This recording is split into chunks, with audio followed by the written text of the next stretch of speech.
Thanks for tuning in. This is the Life of Miner, and let's check out week 94 of my mining payouts. I know what I do and I know what I need.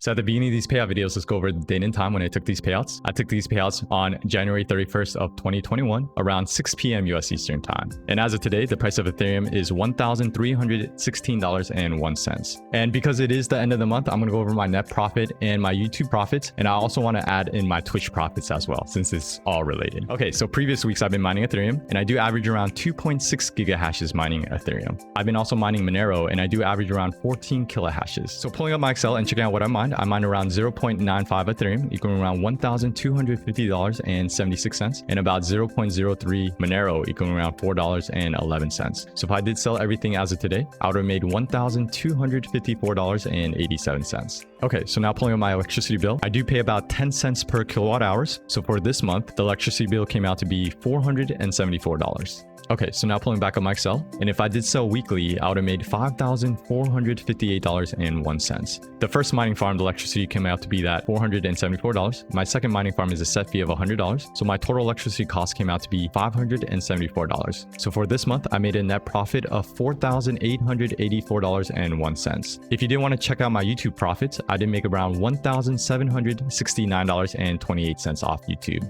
And because I started streaming on Twitch, I did want to share my Twitch profits as well. So for this month on Twitch, I made $23.64. Okay, so last but not least, if you did want to check out my GPU count, I do have a total of 75 GPUs and 1 CPU. My GPUs are mining Ethereum and my CPU is mining Monero, and I do have 2 mining farms.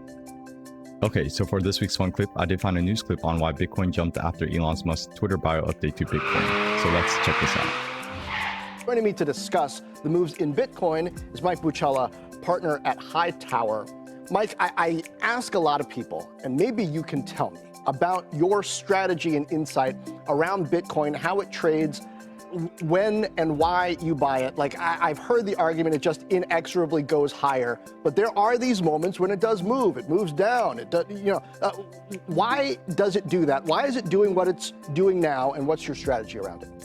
Sure, and one quick correction, my Block Tower, not iTower, but it's Block Tower. I'm sorry. No worries. So with Elon, so for example, the move in Bitcoin overnight with Elon adding Bitcoin to his profile on Twitter, it could have been fundamental buying on the back of people assuming he's going to be announcing a personal purchase or of his company's balance sheet purchases. The reality is it may have also been algorithms that are scraping social media and market bidding anytime something like Bitcoin shows up on someone as well represented as Elon Musk's profile. So, you can't really take these moves and kind of take them for granted.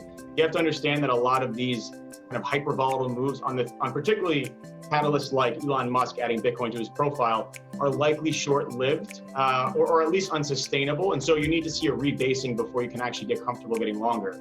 Now, the other point to make is that CIOs and leaders, corporate leaders like Elon, are still very much engaged in the space. And so this all seems like one big distraction from what's actually happening in the market, which is very much, if you think about Bitcoin, for example, it's evolving as its own financial asset, and corporate leaders everywhere, CIOs everywhere are engaging with the asset itself. Things like Dogecoin, I mean, listen, I suppose they're fine trading vehicles. There's very little fundamental value long-term in these things. I think the financial market warfare we've seen in the last week is more a distraction than anything else. So when it goes down, why is that typically, do you think, and what's your strategy around either buying more or not during those periods of time? Yeah, and so the drawdowns, in many instances, they're unsurprising. So what you want to see is a sustainable spot bid in the market, because that typically dictates allocations versus trades.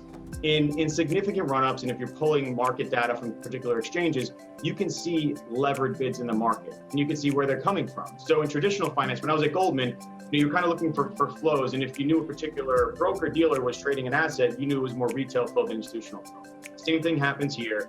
You can see where levered retail exchanges are bidding up a price, and you may have crypto or Bitcoin, for example, gap like we saw in January, 30,000 to 42,000. But if most of that is derivatives led, and derivatives kind of lead us through these levels that you would have otherwise kind of sold looking at a technical level on a chart, you know that move may be less sustainable than one where you just saw TWAP bid take us through that level and kind of strengthen higher. So you can reposition your portfolio in those moments to perhaps take some capital off the table or replace Bitcoin's spot market or one delta with options where you can actually take some cash off the table but still maintain that exposure in case that move continues. Hey, Mike, how do you view regulation on Bitcoin and the crypto market in general? We're already starting to see some commentary come out from the OCC, FinCEN, and I'm just wondering how you think that's going to impact the pricing of these cryptocurrencies in the future, as well as the involvement in the financial system within the crypto space. How are you viewing that? So long-term, all substantially positive. I think what we've seen thus far has been reasonably well thought out. In the instances it hasn't been well thought out, the crypto community has really kind of banded together and has had constructive dialogue with regulators. The interesting parts of the market, so obviously we've seen a lot of regulatory clarity around things like Bitcoin. We're getting the Ethereum CME futures launched February 8th. That's a big step for the Ethereum community. And then when you talk about things like decentralized finance, which I think, you know, if Occupy Wall Street was the grounding moment for Bitcoin, and I remember walking out the Goldman building, the building at Goldman, and saying, this is a very interesting movement, and then a year later you saw Bitcoin emerge. So this Wall Street bets moment is the grounding moment for, I think, what will become a movement in decentralized financial infrastructure. And so the battle shouldn't be Robinhood. The battle shouldn't be GameStop.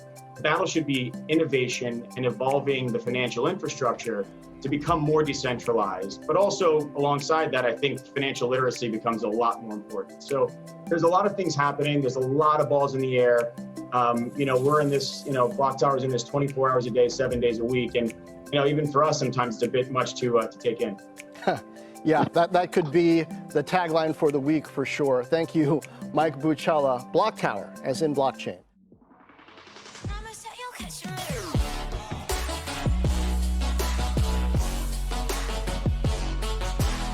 All right, so thanks for checking out this week's mining payout. Stay tuned for next week's as well. And shout out to this week's random comment winner. And if you didn't want to be featured, just write a comment below. And if you do want to catch these videos live, I do stream live on Twitch at twitch.tv/thelifeofaminer every Sunday, 2:30 p.m. US Eastern Time.